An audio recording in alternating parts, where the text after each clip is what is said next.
Which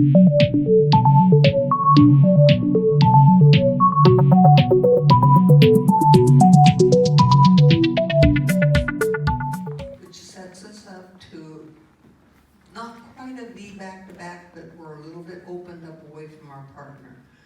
We have an inside foot free. So the through twinkle, we're gonna step through, turning to face partner, side, and close our feet, turning halfway around.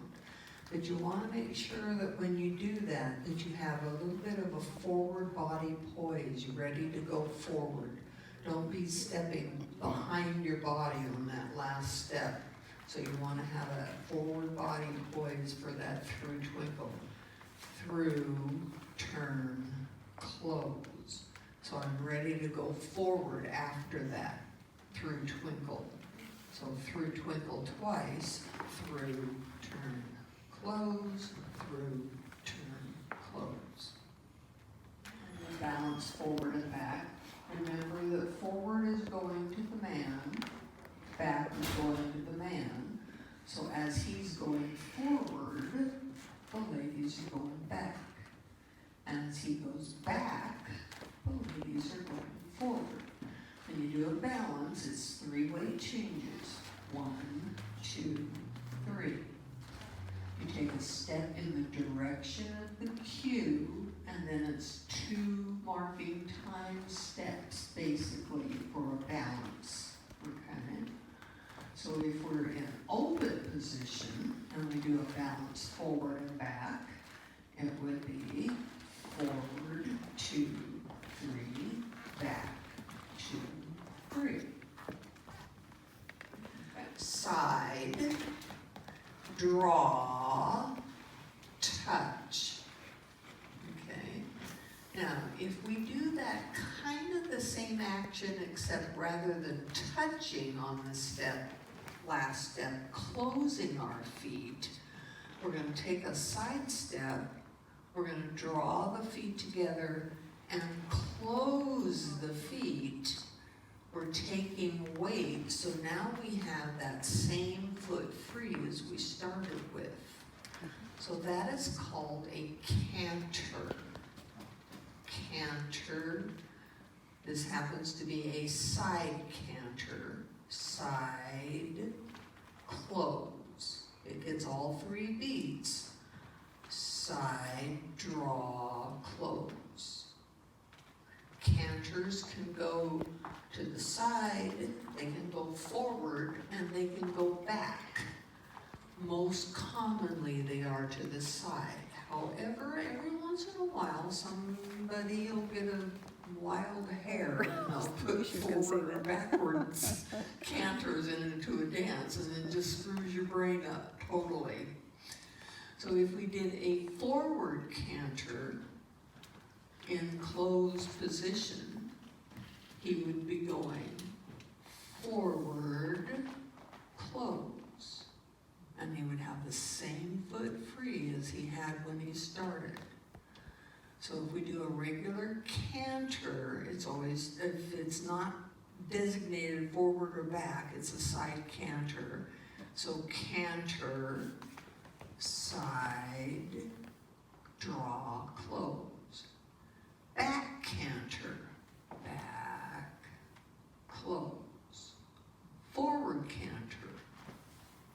You notice we're using the lead foot for everything, because we haven't done anything to get us off from that foot, because every time you do a canter, you're taking 2 weight changes. So you're always going to end up with the same foot free. As long as you're doing a canter, you're going to end up with that same foot free.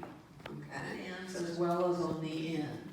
When you do the dip back, that means for the man, he's the dip. Love it. And he's going back. So he's stepping back, and she's going forward into him. So there's your back. It's a little bit of a softened knee. There's your dip back. Normally in a waltz, you'll do a dip back and hold meaning you're gonna use a whole measure for that dip back. Now, once you get up in the 5s and 6s, they do all sorts of weird stuff, but in the phase 2s and 3s, and mostly the 4s, you're gonna use a whole measure for that. Then we recover, that means we're gonna return to wherever we were, recover to closed, so we're gonna return to where we were and take 2 more little steps to just kind of mark time and end up in our closed position. Dip back and hold, recover to butterfly, 1, 2, 3. So we're still doing the same thing with the feet, but we're going to a different position up above. Okay, so we can dip back and here, recover to closed, 1, 2, 3. Dip back, recover to butterfly, 1, 2, 3. So it just depends on where they want you to end up, because sometimes it's easier to get into a particular move if you're in butterfly rather than a closed position. That's right. So when you dip back and you want to do the leg crawl, there's going to be a little more rotation involved. So he's going to take that step back with a little bit more rotation, and he's going to keep this leg out there so that I have something to crawl.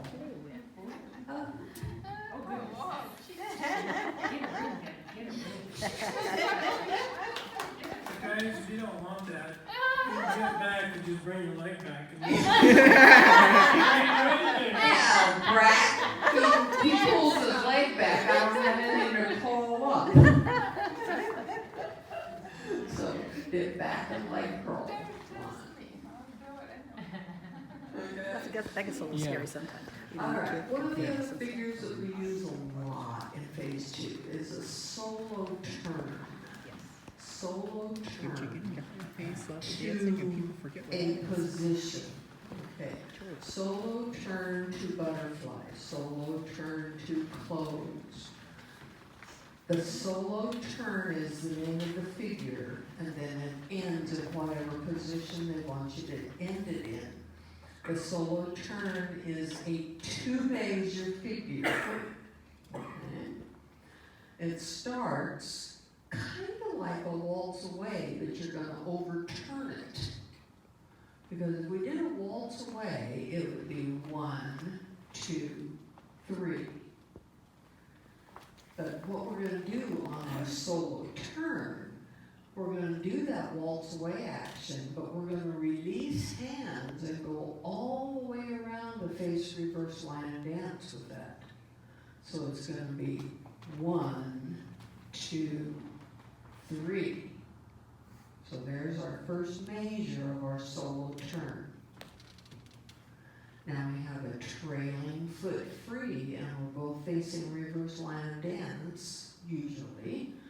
And we're going to go back with our next step, and it's a back face close, is what we're going to do with our feet, ending in whatever position. So if it's to butterfly, we would do back, side, close to butterfly.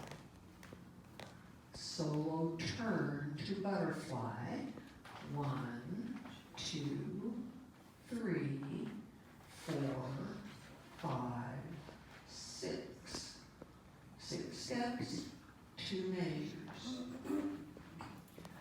Solo turn to closed. 1, 2, 3, 4, 5, 6. So do you pause in the middle of that 1, 2, 3, 1, No. 2, 3? Okay. No pause, just goes right on through. 1, 2, 3,